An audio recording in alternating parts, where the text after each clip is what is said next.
avec Coors Light et la ville de Trois-Rivières.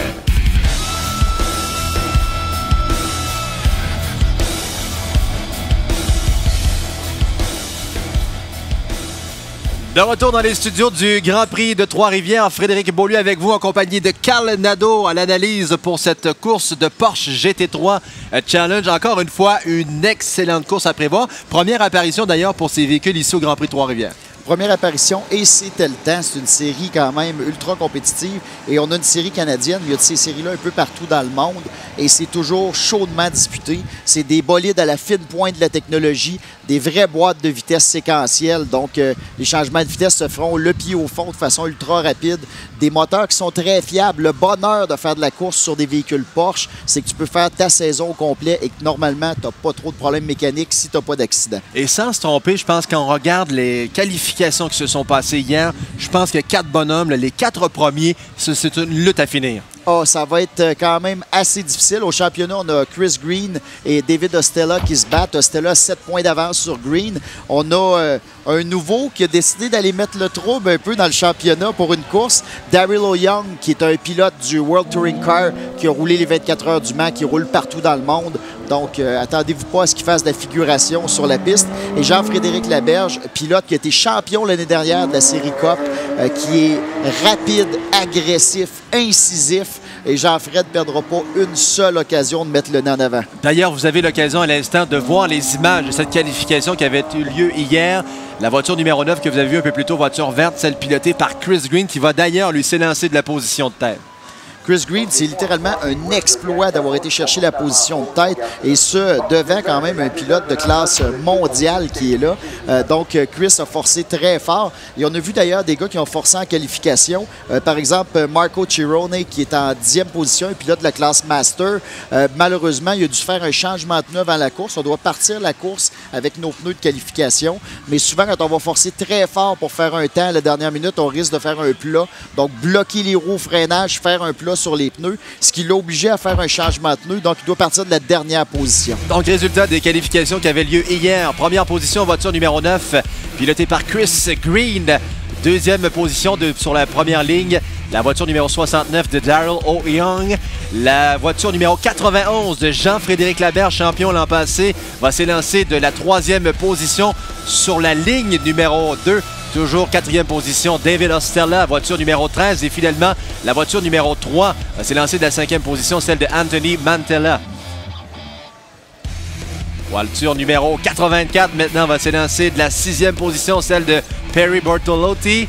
La voiture numéro 21 de Troy Castaneda, qui va s'élancer de la 7e position. Carlos de Quesada, voiture 50, va s'élancer lui de la 8e position. Étienne Borja, Québécois, la voiture numéro 2, s'élancera de la 9e. Et finalement, tu viens d'en parler, Marco Cirone, voiture numéro 88, va s'élancer de la 10e position. Il a été relégué à la 14e place au départ. Oui, 14e place, exactement, en raison de son changement de pneu. Oui, voilà.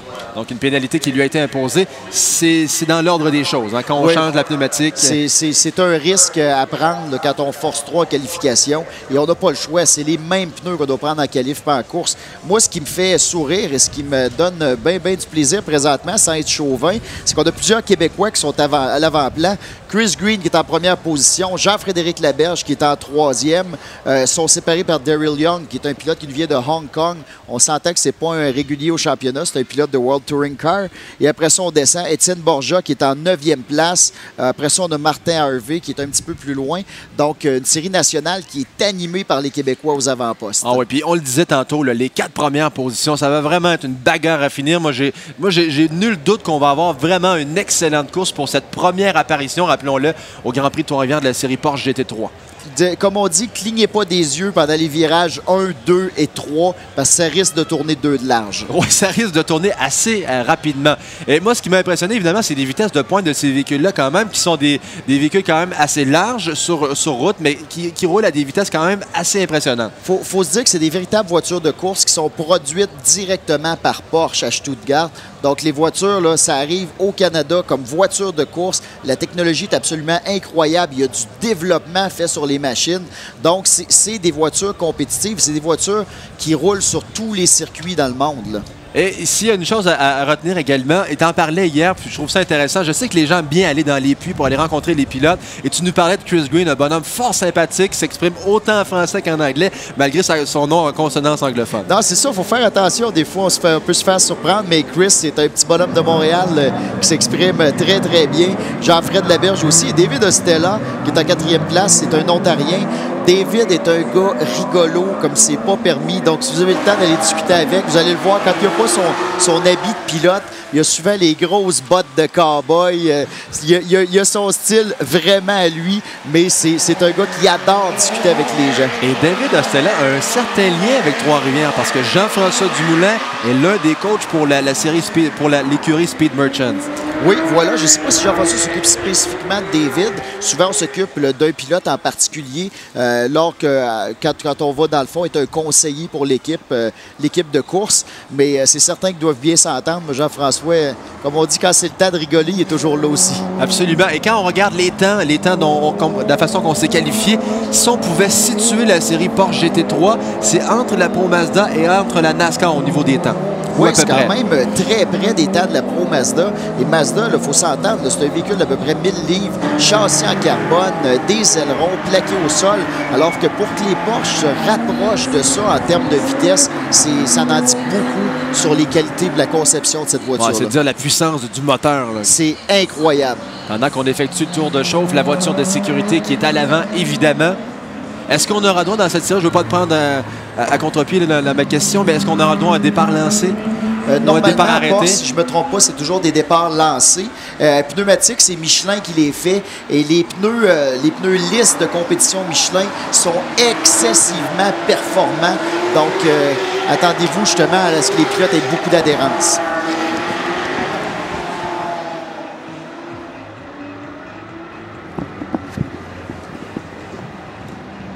Et logiquement, ça devrait être le dernier tour avant qu'on lance le départ de cette série Porsche GT3 Challenge. On vous rappelle que Chris Green avait obtenu le meilleur temps hier lors de la période de qualification, suivi de Daryl O'Young sur la première ligne.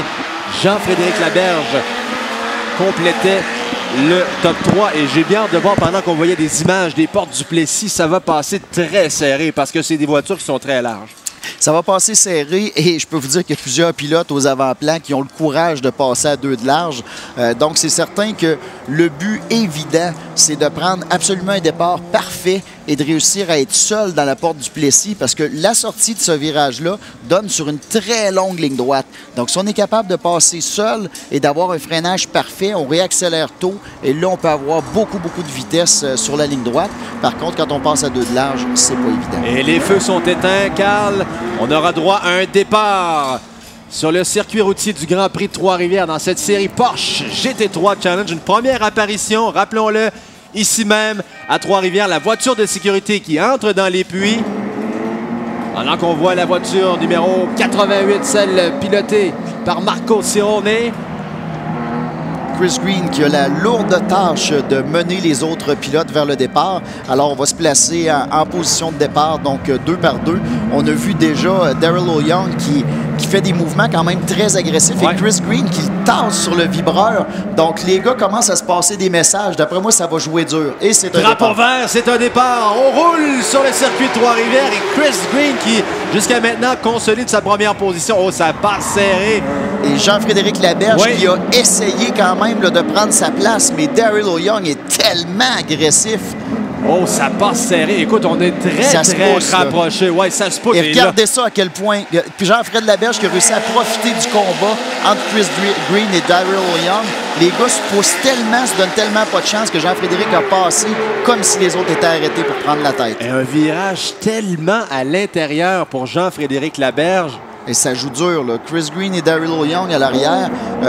J'ai rarement vu des pilotes démontrer autant d'agressivité dans le dernier temps du tour de chauffe et dans le départ de course. Et ça joue contre Chris Green parce que là, il est parti de la première et il est en train de se faire dépasser pour tomber 4e. Oui, absolument. La voiture numéro 13 pilotée par David Ostella qui est temps de se frayer un chemin. Il faut dire qu'Ostella, présentement, est premier au classement général dans cette série. Ostella se doit de finir devant Chris Green et vice-versa.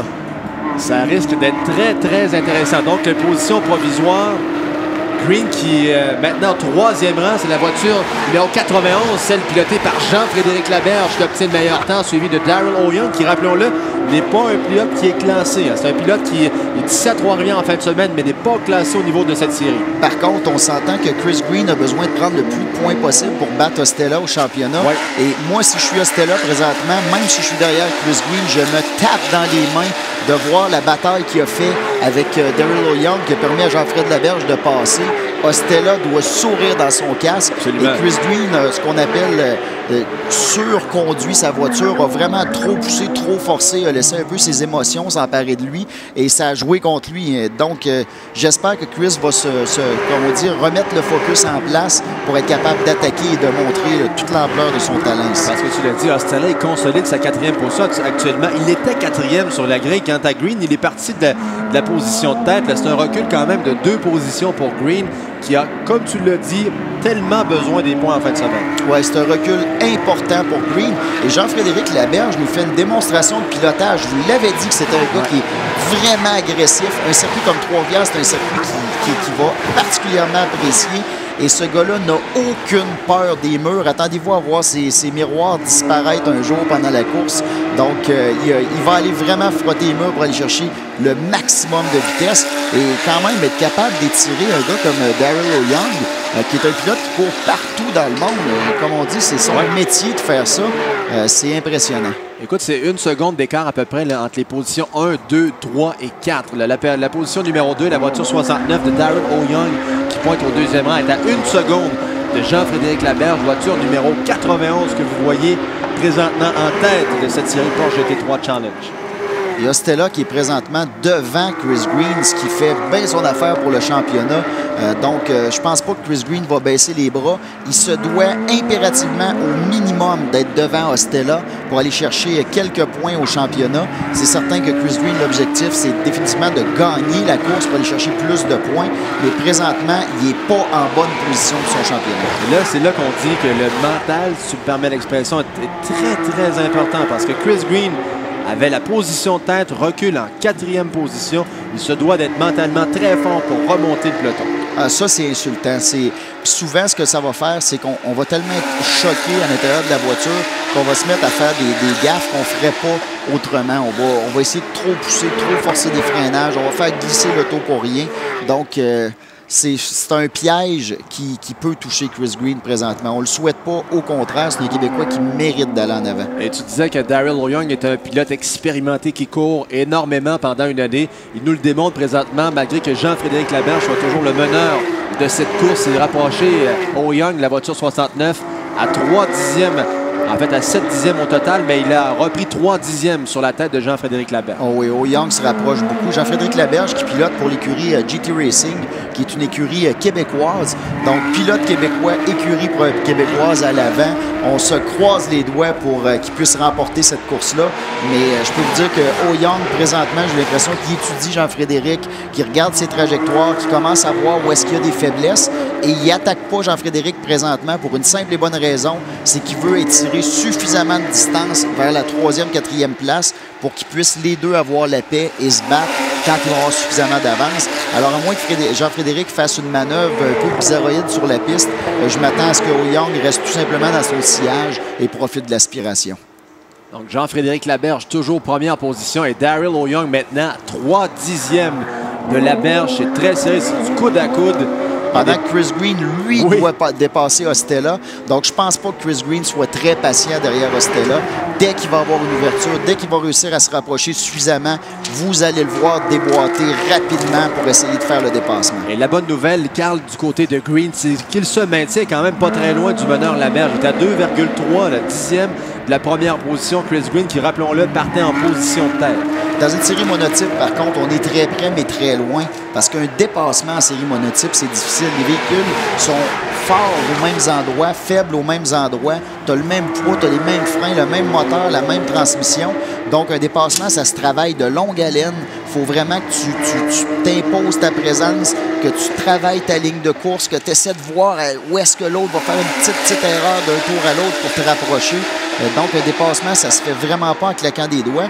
Et c'est là où on voit l'intelligence d'un gars comme Oh Young qui se rapproche quand même de la tête de Jean-Frédéric, mais qui fait pas encore de manœuvre pour une simple et bonne raison, c'est qu'il sait que les deux autres sont très près à l'arrière pour l'instant et que les manœuvres vont les ralentir. On vous a pas menti, hein, je pense, en début de course, quand on vous a parlé des positions 1 à 4, que ça allait être excessivement serré, une bagarre. C'est exactement ce qui se dessine actuellement sur le circuit Trois-Rivières. Et Jean-Frédéric Laberge qui vient de bloquer légèrement les roues. On a vu un peu de fumée au freinage se dégager du pneu avant droit. Il va falloir être prudent, Jean-Frédéric, parce que s'il réussit, si malheureusement il bloque les roues à quelques reprises, ça peut devenir très pénalisant pour sa fin de course. On regarde l'écart entre la première et la quatrième position, 1,4 secondes seulement. 1 seconde, 4 entre la première et la quatrième position. Et regardez Oh Young à l'arrière. Ce qu'il fait présentement, là, il est en train de remplir constamment les miroirs de Jean-Frédéric. Il ne fait pas de manœuvre agressive. Il ne fait pas de freinage panique pour aller faire un dépassement, mais il est constamment un peu décalé à droite, un peu décalé à gauche. Tout ce qu'il fait, c'est montrer à Jean-Frédéric qui est là. Donc, il remplit ses miroirs, il met de la pression, il veut le rendre nerveux tout simplement. Donc, au lieu, lui, de forcer et de prendre des risques pour un dépassement, il va essayer de pousser Jean-Frédéric Laberge à faire une erreur. Écoute, ils prennent exactement la même trajectoire, ils sont au parallèle. Si on met les deux véhicules comme ils sont placés présentement, c'est parallèle. C'est exactement la même chose. Oh, oui. Par contre, quand on se rapproche des zones de freinage, vous allez le voir mettre de la pression. Il est toujours légèrement décalé, ouais, voilà, juste pour lui montrer qu'il est là. Ah oui, Franck, c'est une belle bagarre là, qui se décide entre Jean-Frédéric Laberge, la voiture 91. Très près. On a une chance au bout de la ligne droite, départ arrivé. On a clairement une chance de dépassement. Il est fort possible que Darrell O'Young tente une manœuvre là, et commence à s'avancer. Non, finalement, Jean-Frédéric Laberge qui consolide. Est-ce qu'à l'intérieur, on va tenter? Non. Laberge qui ferme la porte. J'ai vraiment l'impression qu'O Young s'amuse présentement. Là. Ouais, on met beaucoup de pression. On force Jean-Frédéric Laberge à brusquer sa voiture, à pousser très fort, à freiner tard, à possiblement bloquer les roues au freinage. Et Oh Young, si vous avez regardé, jamais que sa voiture était en dérapage, jamais que sa voiture était de travers, jamais qu'il y a eu quoi que ce soit de roue qui bloque. Là, présentement, il s'amuse vraiment. Là. Ah, il est en plein contrôle. Et pendant ce temps-là, à l'arrière, la voiture 13 et la voiture 9, celle de David Ostella et Chris Green. Écoute, on est presque en dedans de la seconde là, entre la première et la quatrième position quand on dit que c'est serré. Et vraiment, on s'est détaché de la cinquième position qui est détenue par la voiture numéro 3 d'Anthony Mantella. On avait parlé avant le début de la course que les 4 premiers étaient à surveiller, qui allaient littéralement s'envoler. Bien, c'est exactement ce que vous avez.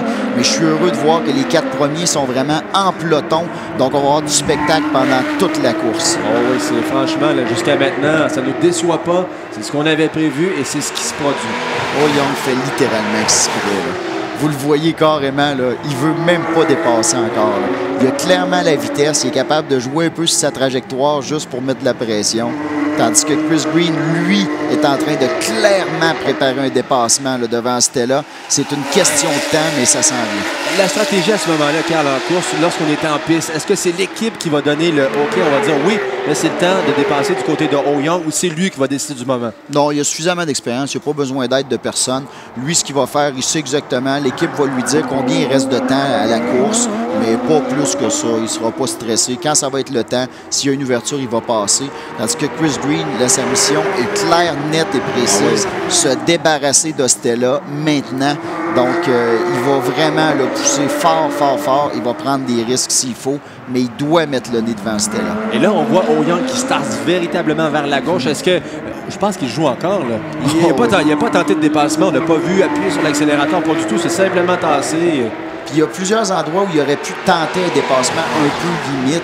Mais il n'a même pas fait l'essai de le faire. Donc, présentement, il est en course d'attente, littéralement. Il sait qu'il y a de la vitesse. Il étudie les lignes de Jean-Frédéric Laberge. Il sait exactement ses trajectoires, ses forces, ses faiblesses.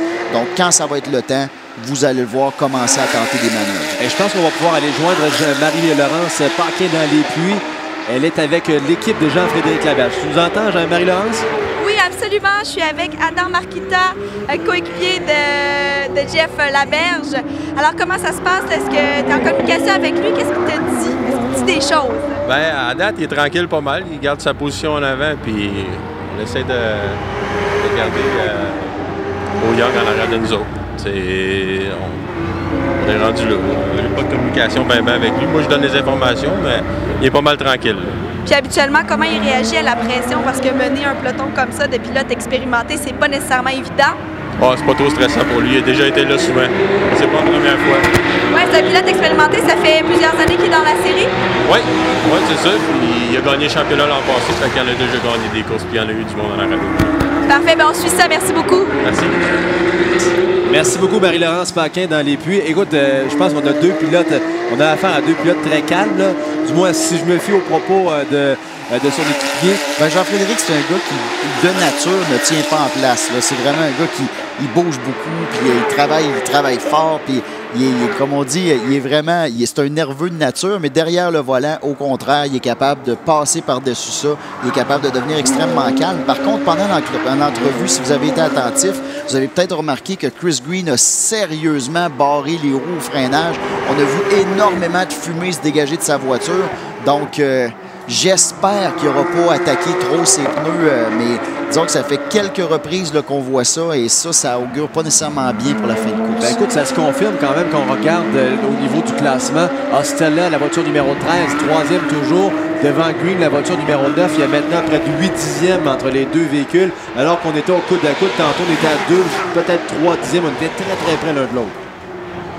Et Oh Young, encore une fois, s'amuse littéralement derrière Jean-Frédéric. Mais Jean-Frédéric, je vous le dis, c'est un pilote qui est très talentueux. Et justement, son mécanicien le disait, son chef mécano le disait, c'est un gars qui a mené des courses et qui a souvent eu de la pression de la part d'autres pilotes qui sont extrêmement talentueux. Donc, il est capable d'en prendre. Pour gagner un championnat, il faut non seulement être fort comme pilote, être talentueux, être capable de tout faire avec sa voiture, mais il faut être très fort psychologiquement. Et Carl, combien de temps là, il peut adopter cette stratégie-là au Young de rester derrière la voiture de Laberge? Qui peut le faire encore très longtemps? Jusqu'aux 5-6 dernières minutes de course, s'il veut. Dans le fond, le problème qu'ils ont, c'est qu'ils ne sont pas capables suffisamment de se détacher de la 3e, 4e place jusqu'à maintenant. Donc, on ne peut pas commencer à se battre comme ça en début de course. Et on l'a vu au départ. Chris Green qui se battait avec Oh Young et qui ont commencé à se pousser vraiment, à s'intimider. Jean-Frédéric Laberge a tout simplement gardé la trajectoire, a forcé très fort pour un freinage extrêmement tardif qui a été réussi à la perfection. Et boum, il a passé premier. Donc, je pense que Oh Young a quand même assez d'expérience pour savoir que c'est pas le temps de faire des folies. Et il y a une belle bagarre également entre Étienne Borja, qui est maintenant en 7e position. Il est remonté, il était 9e, la voiture numéro 2.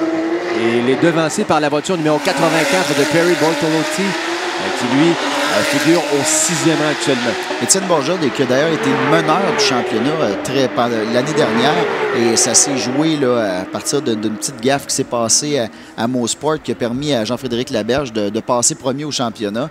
Mais Étienne Borja, c'est un sérieux pilote aussi. Emploi du temps extrêmement chargé, malheureusement peu de temps pour le sport automobile. Mais c'est un pilote qui a des années d'expérience, qui a été champion en touring car aussi. Donc, il est capable d'en prendre, il est capable d'aller plus vite que ça à l'avant. Écoute, quand on regarde le classement, c'est accessible pour lui. La 5e position d'Anthony Mantella, il est à peine à 9 dixièmes de la 5e position. Donc, encore des possibilités pour Borja de s'avancer au classement. Oui, on lui souhaite. C'est un Québécois qui a travaillé fort pour faire sa place en sport auto et qui mérite d'aller au moins dans les 5 premiers. Et en avant, ça ne change pas. Hein? C'est encore Jean-Frédéric Laberge de la voiture 91 qui mène. On le voit à l'écran présentement, suivi excessivement près par la 69, piloté par Daryl O'Young, pilote de Hong Kong, qui s'est arrêté à Trois-Rivières en fin de semaine. Il avait le goût de courser avec un week-end de libre. Il dit pourquoi pas Trois-Rivières. Disons que ça commence à être de plus en plus inconfortable pour Jean-Frédéric Laberge. On voit Young qui coupe de la longueur de piste, qui a été vraiment chercher l'intérieur pour que ce long virage-là devienne un petit peu plus une ligne droite. Donc, chaque mètre de piste qu'on peut sauver devient important dans une série monotype. On voit que quand on est à fond, qu'il n'y a pas de dérapage, qu'on est en pleine accélération, quand on peut couper 5 mètres, 6 mètres de circuit, bien, ça peut nous rapprocher un petit peu de notre voiture. Il n'y a pas de changement, ou à peu près pas, depuis quelques tours quand même. On est à 2 dixièmes entre les deux voitures, celle de Laberge et O'Young, première et deuxième position. Moi, je lève mon chapeau à Jean-Frédéric pour demeurer d'un calme impérial comme ça, pour éviter les erreurs de pilotage, pour ne pas conduire tellement constamment dans les miroirs qu'on se mette déconcentré. Et Oh Young fait tellement exprès pour se présenter dans ces miroirs. C'est incroyable. Ce que Oh Young fait, c'est de toute beauté. mais chapeau incroyable à Jean-Frédéric Laberge. Bravo. Celui qui en bave un peu, c'est Chris Green, quand même, parti de la première position. Position tête, se retrouve en 4e position. C'est tellement bagarré fort devant qu'il y a des 3 voitures qui sont passées devant lui, mais il est en bagarre constante avec David Ostella. Oui, j'imagine que Chris Green, c'est exactement là où il ne voulait pas se ramasser, derrière Ostella, surtout qu'il avait réussi justement avec la pole position à avoir normalement une zone de confort, surtout qu'il ne partait pas les deux à l'intérieur de la piste. Donc, pour lui, c'était le scénario idéal au départ. Malheureusement, il n'a pas pu capitaliser là-dessus. Il ne faut pas compter Chris Green pour battu. C'est un pilote là, qui a quand même un bon bagage de connaissances en sport auto. Et Ostella, par contre, il ne se laissera pas dépasser facilement, là. Il sait clairement qu'il a besoin de garder Chris Green derrière pour se rapprocher un pas de plus vers son championnat. Et on le voit à l'écran, Jean-Frédéric Laberge, voiture 91, premier rang actuellement, suivi de Darrell O'Young, la voiture 69. On est au coude à coude. Et en ligne droite, par contre, Jean-Frédéric Laberge semble avoir un peu plus d'accélération. Tout dépend de la sortie du virage. Ouais, ils ont exact, exactement le même moteur, la même transition, les mêmes ratios. Mais quand ils sortent du dernier virage, ils n'ont pas exactement la même trajectoire. J'ai l'impression qu'O'Young travaille une trajectoire plus large pour intimider un peu Jean-Frédéric Laberge et s'assurer qu'il voit bien dans ses miroirs, alors que Jean-Frédéric coupe un petit peu de piste et a les roues droites quand même assez tôt et en pleine accélération un petit peu plus tôt. Donc, c'est des fractions de secondes qui font la différence. Et on a commencé quand même à distancer un peu les positions 3 et 4 détenues par la voiture numéro 13 de David Ostella et la voiture numéro 9 de Chris Green. On est à près de 3 secondes là, du meneur Jean-Frédéric Laberge. Ça, c'est bon signe pour les premiers. Par contre, on a vu qu'il y a déjà des retardataires qui se rapprochent. Donc, Jean-Frédéric Laberge va devoir composer avec ça.